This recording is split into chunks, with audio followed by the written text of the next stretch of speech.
Thailand may have to live with the virus but can recover in 2 years, says outgoing bank chief.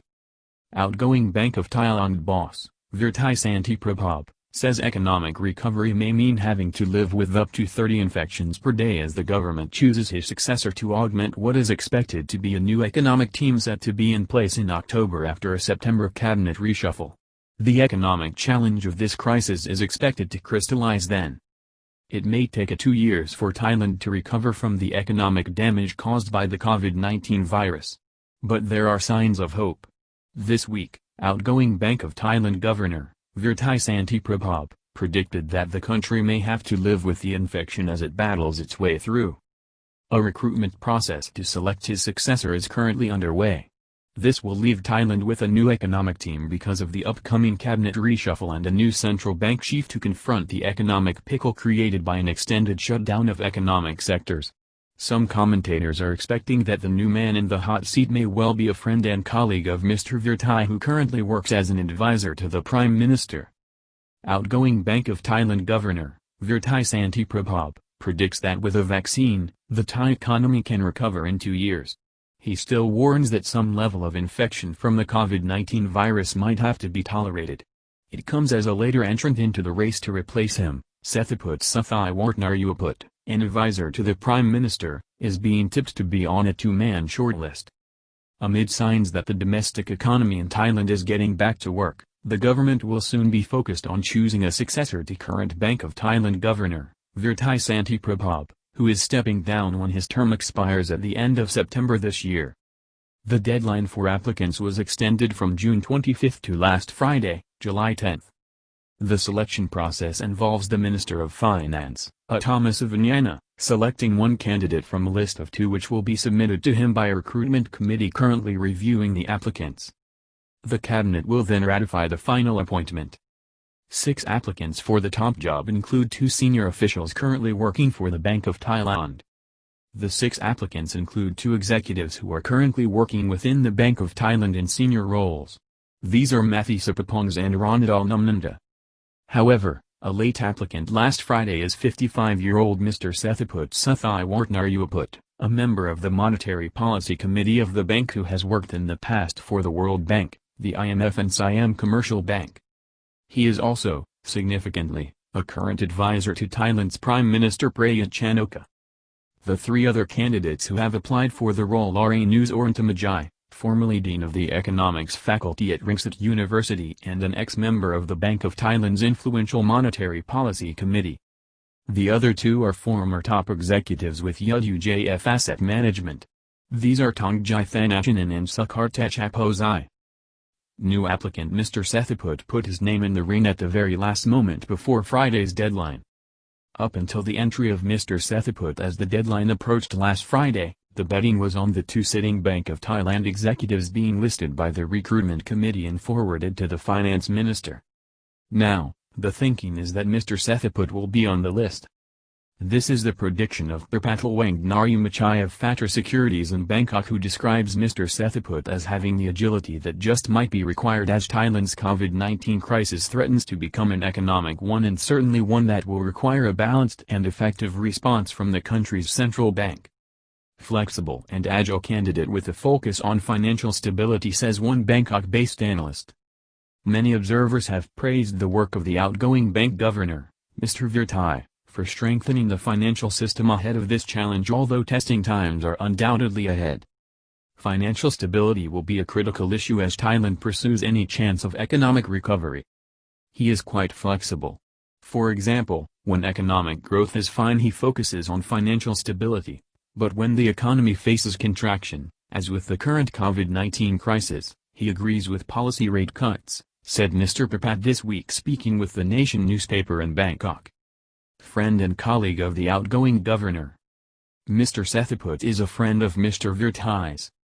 Both men worked together under the auspices of the International Monetary Fund, IMF, following Thailand's disastrous 1997 financial crisis. The experience is said to have left an indelible mark on Mr. Sethaput, who is seen by some observers as conservative but also decisive. Like Mr. Veerathai, He has often referenced Thailand's growing problem with household and consumer debt while also warning about the corporate bond market which has been challenged by this emergency's unprecedented impact on economic activity. Work with the predecessor of Mr. Somkit as finance minister up until 2001 when Thaksin was elected. Mr. Sethaput worked with former finance minister Taran Manahaminda, notably less than 20 years ago, the predecessor to Somkit Jatushripatak as finance minister who assumed that role in 2001 when Thaksin Shinawatra was first swept to power as premier, promising a new economic start for Thailand that ran counter to IMF policy at the time. Mr. Somkit is the current government's economics czar but is tipped to be left out when the Thai cabinet is reshuffled in September. This will mean an entirely new economic team to tackle the country's economic situation and problems which many anticipate will take shape in October. Moratorium on debts repayments to end in October. This week, outgoing Bank of Thailand Governor, Mr. Veerathai, announced that a moratorium on debt repayment imposed by the bank due to the COVID-19 emergency will expire in October.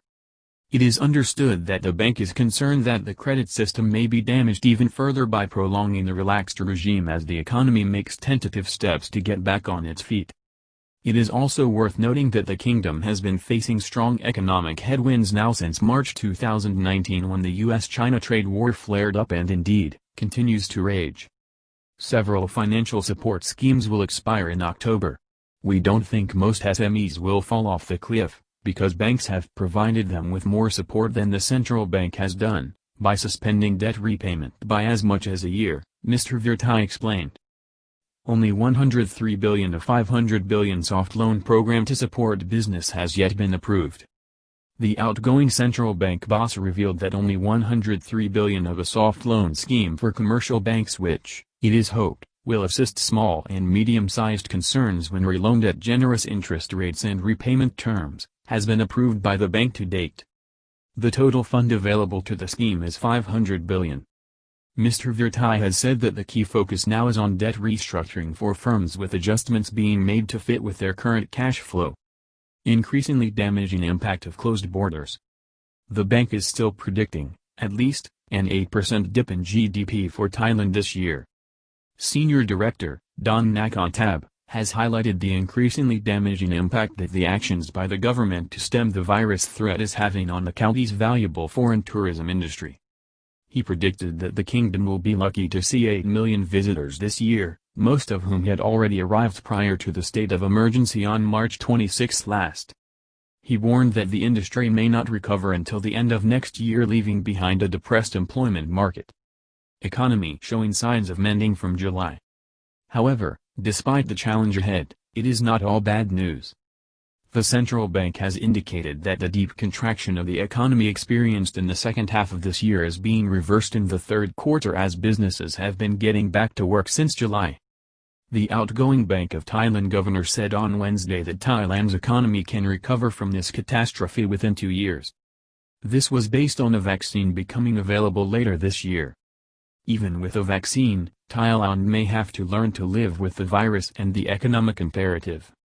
Already, Thailand is making progress on its own vaccine while U.S. firm, Moderna, this week, reported its mass vaccine was on track with successful tests on human beings showing the drug boosted immune systems. It comes as the United States and European countries such as France have, in the last few weeks, acknowledged that there is an economic imperative and at some point, lockdowns and the closure of economic activity must be ruled out. Mr. Veerathai, however, appears to suggest that some level of latent infection from the virus must be anticipated and accepted without fettering the economy. The intermittent outbreaks are also accounted for under the central bank's predictions, he said. New infections of 20 to 30 cases per day are manageable under the country's public health system.